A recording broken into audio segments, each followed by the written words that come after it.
The first tent looked so much like ours that I almost waved at the people inside. It was sitting about 200 yards off the trail, tucked beneath a stand of pines, pitched at the exact angle I always use to keep the morning sun off the door.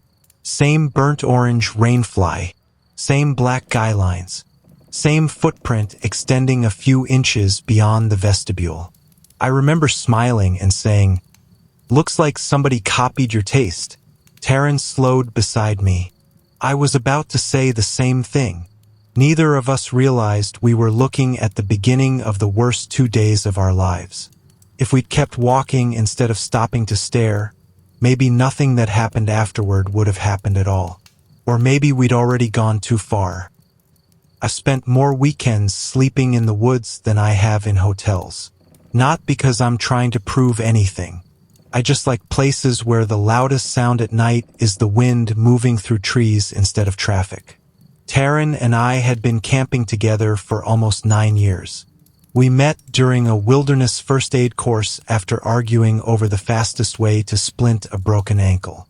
We spent the lunch break proving each other wrong, ended up exchanging numbers, and somewhere along the way that turned into a tradition of taking one backpacking trip every month. We had rules. Never hike after dark unless we had no choice. Never leave food in camp. Never ignore a gut feeling. That last rule had never been tested before. The trail we picked had almost no online presence. A few hikers mentioned a small lake about 7 miles from the parking area. One person posted pictures of the shoreline. Another described incredible stargazing. That was about it. No influencers. No crowded campsites. Exactly what we wanted. The ranger station was a single weathered building with faded green paint and a coffee pot that looked older than both of us. An older ranger sat behind the counter reading a paperback. He looked up when we walked in. "Morning. Morning." He filled out our permit while asking the usual questions. "2 nights. That's the plan. Any firearms?" "No." He nodded without looking up. "You boys staying at the lake?" "Yeah." His pen stopped moving for maybe 3 seconds. Then he finished writing and slid the permit toward us. "If you can't find an open campsite," he hesitated, "don't make a new one." Taren smiled. "We wouldn't." The ranger held his gaze a second longer than felt normal. "I know." Then he looked back down at his book. Conversation over. Walking back to the truck, I laughed. That was oddly specific. Taren shrugged. Probably tired of people damaging the forest. Probably. Looking back, it didn't sound like advice. It sounded like a warning. The hike in was almost disappointingly normal. Warm afternoon, blue sky, a light breeze. We passed 2-day hikers heading back toward the parking lot. One older couple eating lunch beside a creek. A father teaching his son how to read trail markers. Nothing unusual. Around 3 miles in, the trail climbed a rocky ridge overlooking the valley. We stopped for water. Taren unfolded the map. "We're making good time. We'll be at the lake before dinner." As he packed the map away, I noticed something below us. A flash of orange. "There." He followed my finger. "Oh." A tent sat among the trees near the bottom of the slope. Burnt orange. Black trim. Almost identical to ours. "Popular color this year," I joked. "Looks expensive." "It is." We watched for a few seconds. No movement. No voices. No smoke. "Guess they're out hiking." "Looks that way." We continued down the trail. Neither of us thought much about it. Not yet. The lake was even better than the photos. Clear enough to see submerged logs near the shore. Surrounded by tall pines that blocked most of the wind. Only 3 established campsites. All empty. "Hard to believe nobody's here," Taren said. "It'll probably fill up before sunset." We picked the northern site. It had a flat tent pad and just enough distance from the shoreline to avoid the morning damp. Setting up camp had become muscle memory over the years.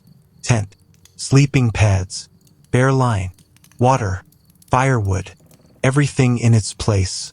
Taren always handled the stove. I always collected wood. It worked because neither of us tried to tell the other how to do their job. While I snapped dead branches over my knee, I noticed fresh boot prints leading through camp. Not unusual. Other campers had obviously stayed there recently. What caught my attention was how abruptly they ended. The tracks crossed a patch of soft dirt and simply stopped. No return prints. No turn. Nothing. I crouched to get a better look. "You find something?" Taren called. "Come here." He studied the ground. "Ha! See it?" "Yeah." The final print looked fresh enough to have been made that morning. Beyond it, smooth dirt. He looked around. "Rock, maybe?" "No, there isn't any." He scratched his beard. "Somebody probably brushed the trail." "Maybe." Neither of us sounded convinced. Still, there were plenty of ordinary explanations. We let it go.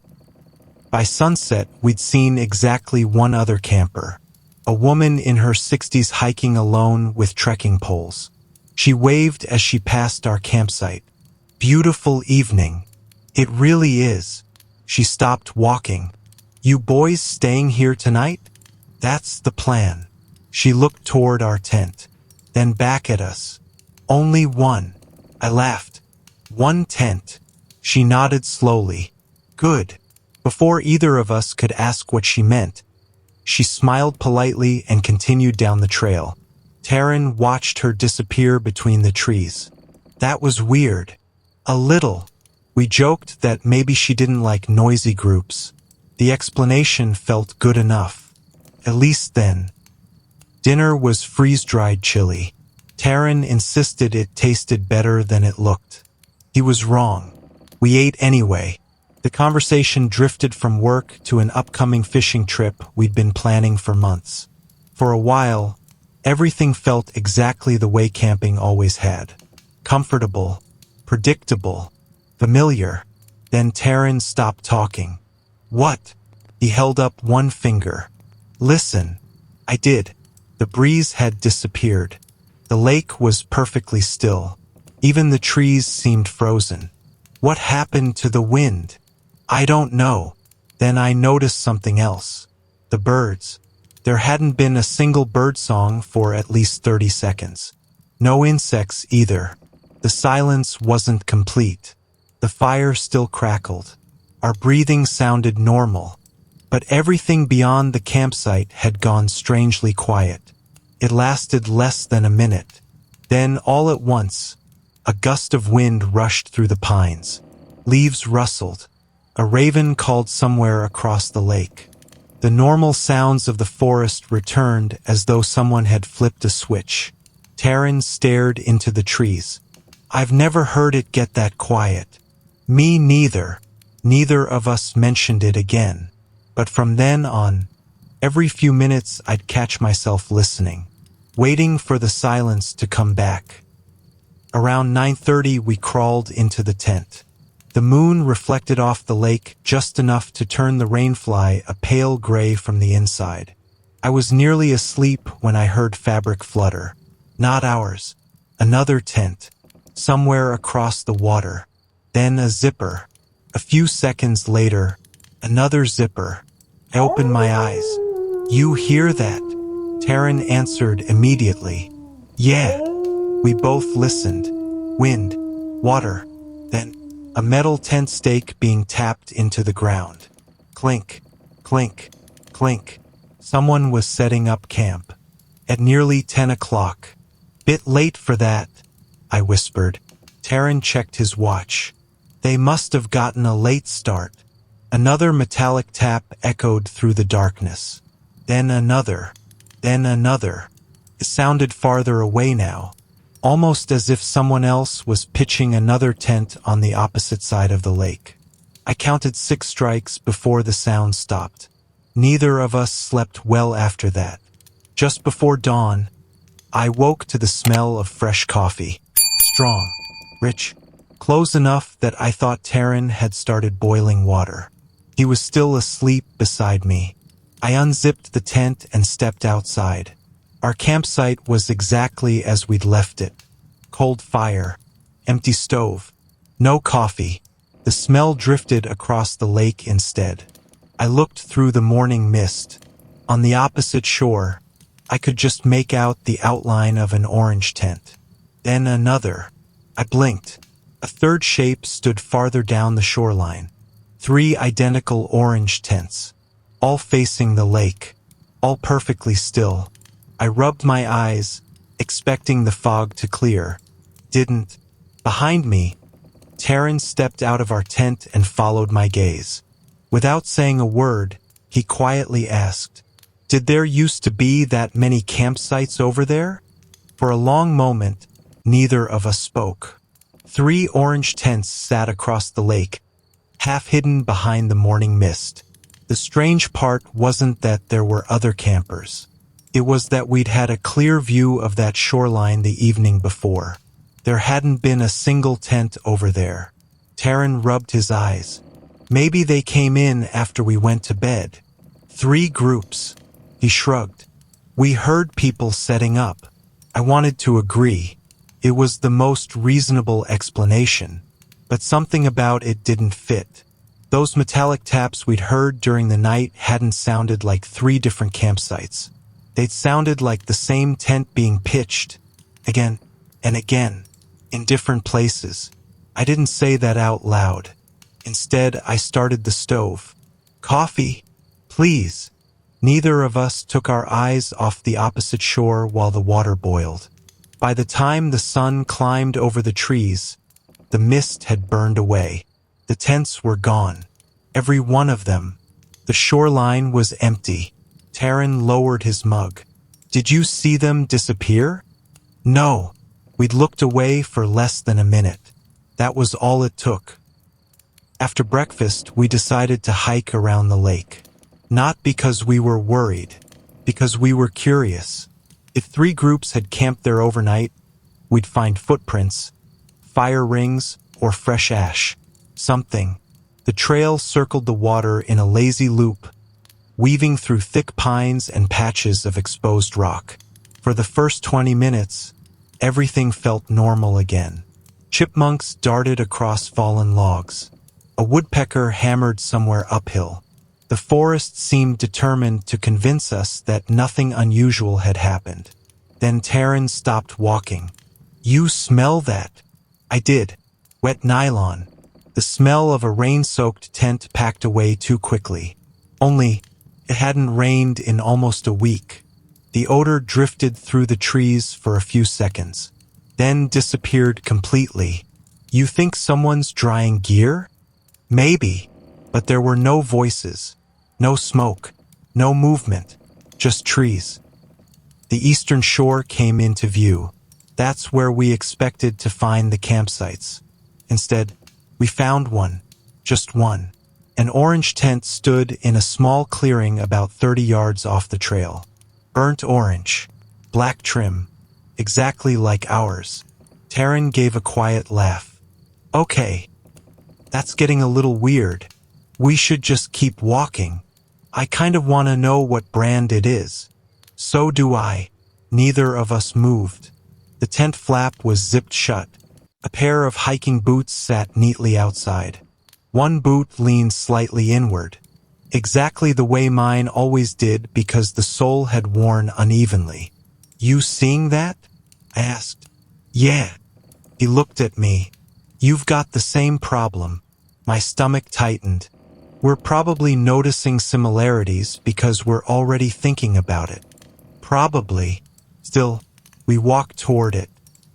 The campsite looked freshly used. There was a fire ring with cold ashes. A cooking pot sat on a flat rock. A water bottle rested beside a folding chair.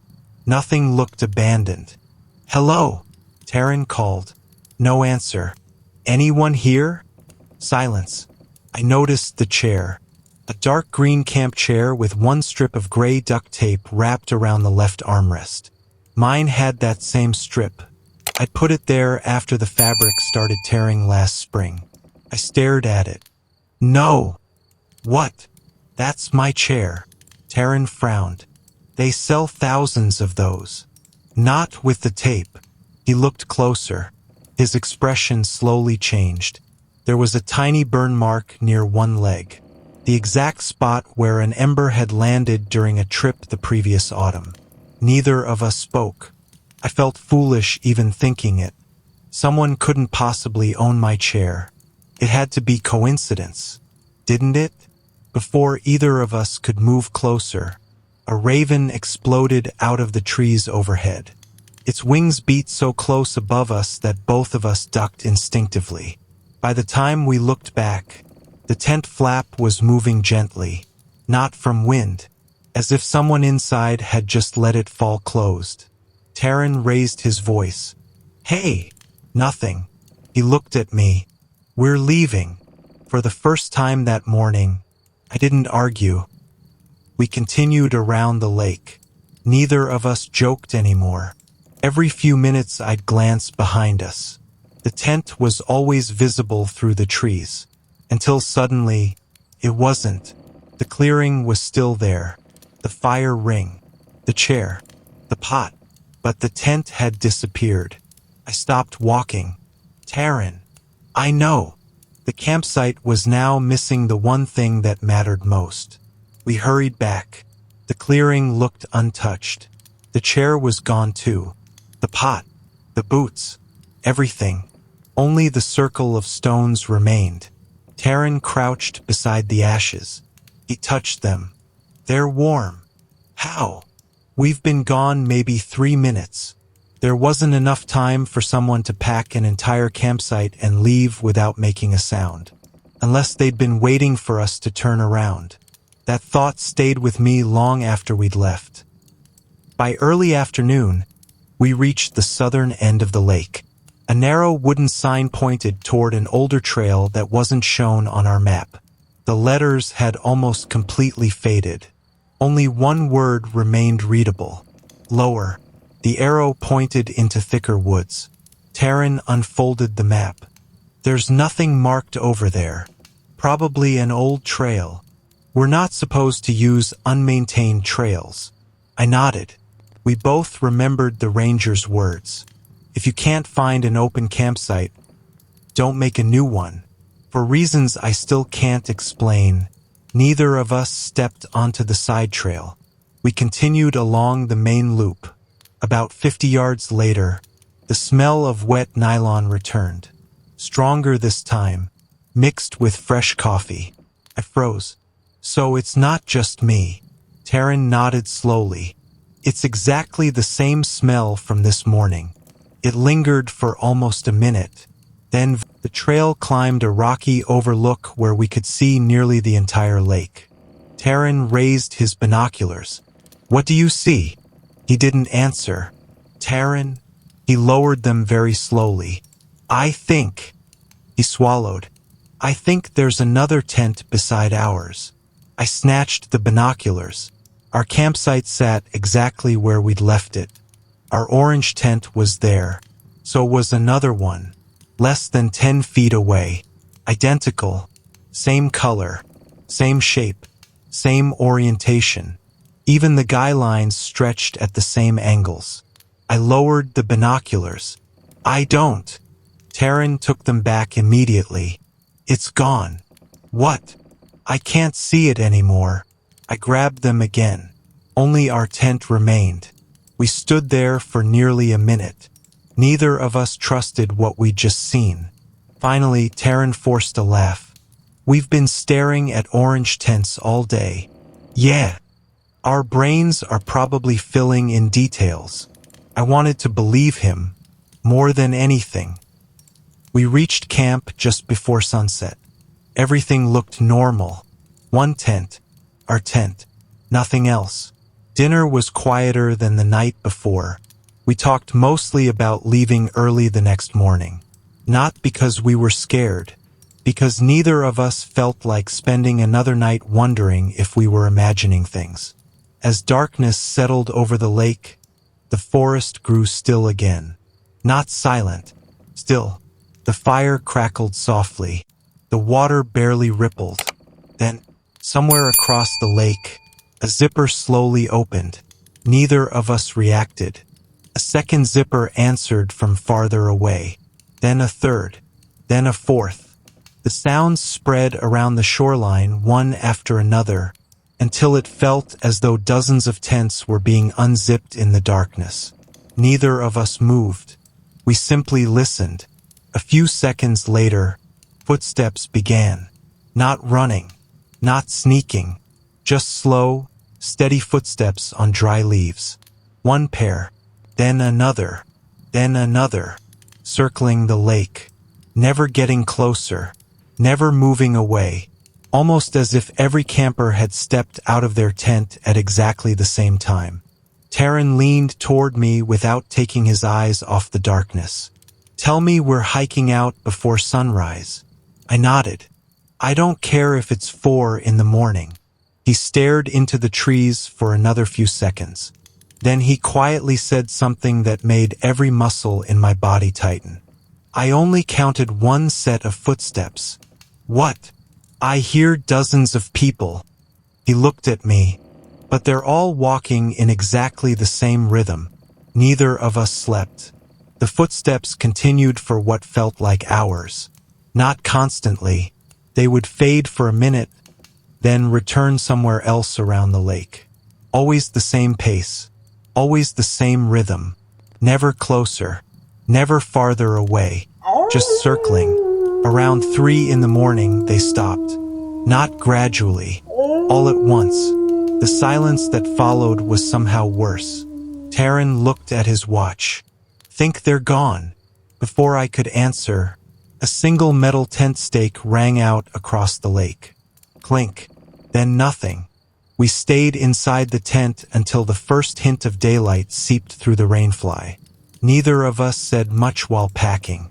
We weren't running away. At least that's what we kept telling ourselves. We were just cutting the trip short. The forest looked completely ordinary in the morning. Birds had returned. The breeze moved through the pines. Sunlight reflected off the lake as if the previous night had never happened. "You almost ready?" Taren asked. "1 second. I reached into the vestibule for my boots, then froze. "What?" "My left boot." "What about it?" "It isn't mine." Taren laughed. Then he looked down. The smile disappeared. The boot was identical to mine. Same brand, same size, same worn tread. But mine had a small cut near the toe from scraping against shale the previous spring. This one didn't. I checked the other boot. It was mine. One of my boots had somehow been replaced. Neither of us had heard anyone near the tent. Neither of us had left camp. Taren turned the strange boot over in his hands. "It's newer." "I know. Take it." "What?" "If yours is missing, you need something." I hated the idea, but hiking 7 miles with one boot wasn't an option. I slipped it on. Fit perfectly. That somehow made it worse.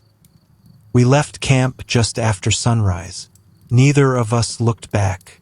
For the first mile, everything felt normal. The farther we got from the lake, the easier it became to believe we'd let our imaginations get carried away. Then we reached the overlook where we'd first seen the lake. Taren stopped. "Our campsite." I looked through the trees. Our orange tent was still standing. My stomach dropped. "That's impossible." We'd packed it. I knew we had. The empty tent sat exactly where we'd spent the night. The rainfly rippled gently in the breeze. The door was closed. "Taren." He was already taking off his backpack. "No, we're checking. We packed everything. What if we forgot something? What if that's not our tent?" He didn't answer. 5 minutes later, we were hiking back downhill. I've replayed that decision in my head more times than I can count. If we'd kept walking, maybe the rest never happens. The campsite looked exactly as we'd left it, except the tent was there. Everything else was gone. No stove, no fire ring, no backpacks, no footprints, just the tent, standing alone. The ground beneath it looked untouched, as if it had always been there. Taren walked slowly around it. No stakes. What? It's standing without stakes. He was right. The guy lines hung loose. Nothing anchored the tent to the ground. Yet it stood perfectly still. Even when the wind picked up, I noticed something else. The zipper was halfway open. Neither of us remembered leaving ours like that. Taren, I know. He looked at me. I'm opening it. Every instinct I had screamed not to. He reached forward anyway. The zipper slid back with the familiar sound of nylon teeth separating. Inside, someone was asleep, curled inside a blue sleeping bag, facing away from us. The hood covered most of the person's head. Only one arm rested outside the bag. A silver watch caught the morning light. Taren's watch. He whispered, "That's mine." Before either of us could move, the sleeping figure slowly rolled onto its back. It was Taren. Not similar. Not close. Exactly Taren. Same beard. Same scar beneath his chin. Same faded green shirt. His eyes were closed. He looked exhausted, as though he'd been hiking for days. I felt my knees weaken. Taren. The real Taren didn't answer. He couldn't. He was standing beside me. Inside the tent, the sleeping Taren opened his eyes. He looked straight at us. He didn't seem surprised. He looked disappointed, almost sad. Very quietly, he said, "You came back." The real Taren took one step backward. "What?" The other Taren slowly sat up. "You weren't supposed to." Neither of us spoke. The duplicate looked past us toward the trail. His expression changed instantly. "Fear." He whispered, "They heard you." Then he grabbed the zipper and pulled it shut. For 2 full seconds, neither of us moved. Then every bird in the forest took flight at once. Hundreds of wings exploded through the trees. The sound was deafening. Taren grabbed my arm. "Run." We sprinted toward the trail. Behind us came the unmistakable sound of another zipper opening. Then another. Then another. Not one. Many. All around us. Hidden among the trees. We didn't look back. Halfway up the hill, I caught the smell again. Wet nylon. Fresh coffee. Smoke. All mixed together. The air suddenly felt colder. Much colder. My breath became visible. Taren. I know. He wasn't looking at me. He was staring ahead. The trail. Someone was standing in the middle of it. A man. Orange jacket. Large backpack. He looked familiar. As we got closer, I realized why. He was me. Older. Maybe 15 years older. Gray threaded through his beard. A long scar crossed his forehead. He looked exhausted, like someone who hadn't slept in weeks. He raised one hand. "Stop." We did. Not because we trusted him, because something in his face convinced me he was terrified. He looked directly at me. "You still have both of you." I frowned. "What?" His eyes shifted toward Taren. "Good." He let out a shaky breath. "You still have time." Time for what? Before I could ask, he reached into his jacket and handed me a folded notebook. The cover was stained and warped from moisture. I recognized it immediately. It was mine. My name was written inside the cover. Only, the pages were almost full. I hadn't written them. The older me looked over his shoulder toward the forest. "They're waking up." "Who?" He ignored the question. Instead, he said something I'll never forget. "When you see another one of me." He looked me straight in the eyes. Don't listen to whichever one speaks first. He backed away, fast, without turning around. Within seconds, the trees swallowed him. Taren stared at the notebook in my hands. You think? I slowly opened it. The first several pages were blank. Then the writing began. Every entry had a date. Every date was ours. Every page described the exact events we'd experienced. The ranger, the woman on the trail, the disappearing tent, the missing boot, word for word. I flipped ahead. The final written page wasn't today's date. It was tomorrow's. Only one sentence had been written. Only one of you leaves with the right memories. I read that sentence 3 times. Only one of you leaves with the right memories. I looked at Taren. He looked back at me. Neither of us said a word. For the first time since we'd arrived at the lake, I wasn't sure we remembered the same trip. Taren, he interrupted me. We're done. His voice was calm. Too calm. We're leaving. We don't stop. We don't investigate. We don't look back.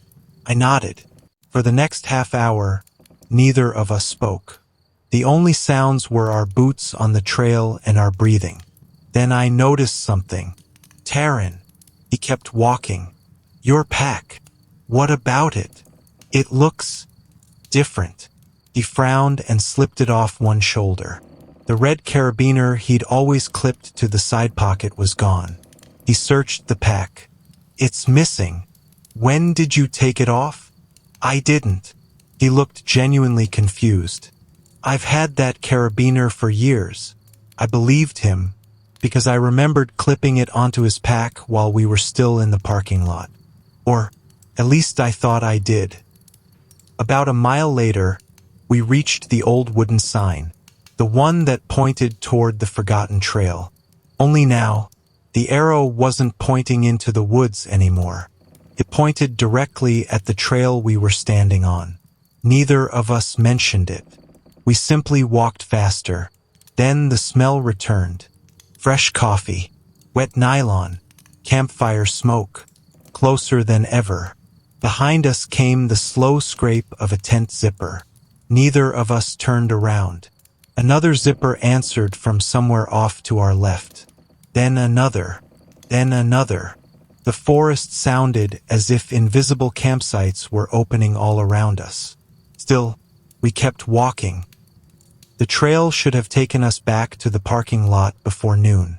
Instead, we reached the rocky overlook again. The same overlook we'd left almost an hour earlier. I stopped. No. Taren stared at the valley below. We're back. We never left the trail. I know. He pulled out the map. It hadn't changed, but the trail beneath our feet clearly had. Then I remembered the notebook. I flipped to the last written page. A new sentence had appeared beneath the first. Don't follow the obvious trail. Neither of us had written it. The ink still looked wet. Taren looked around. There. A narrow path disappeared between 2 enormous pines. It wasn't marked. It wasn't maintained. If you weren't looking for it, you'd walk right past it. The ranger said not to make a new campsite, I whispered. He didn't say anything about new trails. That was enough for us. We left the marked path. The hidden trail was barely wide enough for one person. Branches scraped against our packs. The forest grew unnaturally quiet again. Not empty, expectant. Every few minutes I'd catch movement between the trees. Orange. Always orange. Never close enough to identify. Then we heard voices. Our voices. Not shouting. Talking. Somewhere deeper in the woods. One version of me laughed. A version of Taren answered. The conversation sounded casual. Like 2 friends setting up camp. Then another pair of voices joined them. Then another. Soon the forest was filled with dozens of conversations. All ours. Some happy, some arguing, some whispering. Each one sounded like a different version of the same trip. Taren whispered, Don't listen. I tried not to, but one sentence drifted through the trees. This time we make it. My legs nearly stopped moving. The hidden trail ended at a narrow wooden bridge crossing a shallow creek. It wasn't on the map. It wasn't on any trail guide I'd ever seen. The wood looked old. The nails were black with age. Halfway across the bridge, I stopped. Someone was standing on the opposite side. It was the older version of me, the one who'd given me the notebook. He looked relieved. You found it. What is this place? He smiled sadly. I've asked that question for a very long time. Tell me in the comments. If you saw another tent that looked exactly like yours, would you walk over to it? Behind him, the trees began filling with orange tents. They didn't appear all at once, one after another, silent, methodical, like they were being pitched by invisible campers. The older me looked over his shoulder. They're almost here. Who are they? He didn't answer. Instead, he looked at Taren. Check your watch. Taren did. It had stopped.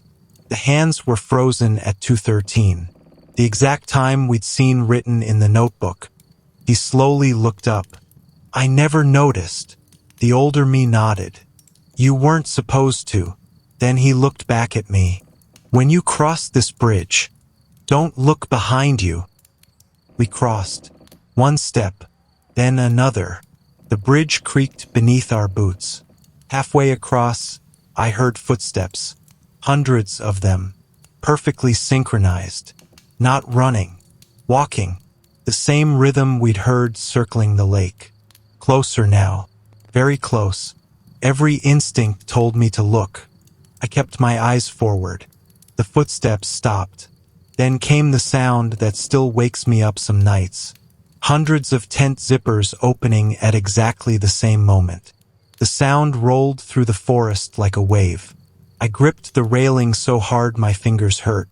Keep going, Taren whispered. We stepped off the bridge.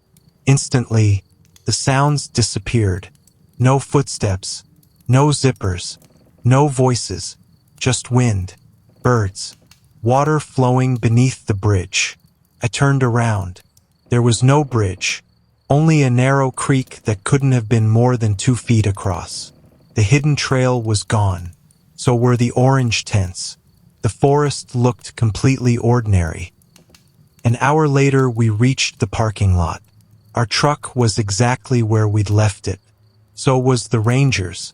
He was leaning against it with a cup of coffee. When he saw us, he didn't seem surprised. Only tired. You found your way out. Taren frowned. You knew. The ranger nodded once. I knew enough. Then why issue permits? He looked toward the forest. Because closing the trail doesn't stop people from finding it. He opened the passenger door of his truck and pulled out a worn cardboard box. Inside were dozens of items. Water bottles, maps, pocket knives, compasses, carabiners. Each one had a date and a campsite permit number attached to it. What are these? Things people swear they brought home. He handed Taren a faded red carabiner. Taren's red carabiner. The one that had disappeared. I found this at the lake 3 summers ago. Taren's face went pale. But we've never been here before. The ranger didn't answer. He simply closed the box. Before we left, he said one final thing. If either of you ever starts remembering another version of this trip, he paused. Don't come looking for the answers. We never went back. We stopped camping together for almost a year. Eventually, we started taking short trips again. Different forests, different states, never lakes, never isolated campsites. Sometimes we'd laugh about how ridiculous the whole experience sounded. Other times we'd go months without mentioning it. Then, almost a year later, Taren mailed me an old photo he'd found while cleaning out his gear. It was taken on the first evening of that trip. Our camp, our fire, our orange tent. first, nothing seemed unusual. Then I looked beyond the trees. Far in the background, almost hidden by the fading light, was another orange tent. Then another. Then another. I counted 13. Taren had circled one spot in red ink. Standing beside the last tent was a man wearing my jacket. He wasn't looking at the campsite. He wasn't looking at the tents. He was looking directly at the camera, smiling. I've enlarged that photo dozens of times. The face never gets clearer, but one detail always stays sharp. He's wearing only one hiking boot. The other boot matches the one that appeared outside my tent that morning. To this day, I don't know whether we escaped that forest, or whether one version of us finally found a way to leave. If you ever come across a campsite where every tent looks exactly like yours, don't stop to investigate. Just keep walking, because some places don't copy your gear. They copy you. If you enjoyed this story and want more unsettling camping horror that feels like it could have really happened, don't forget to like the video, subscribe to the Forgotten Campsite, and turn on notifications so you don't miss the next trip into the woods. And before you go,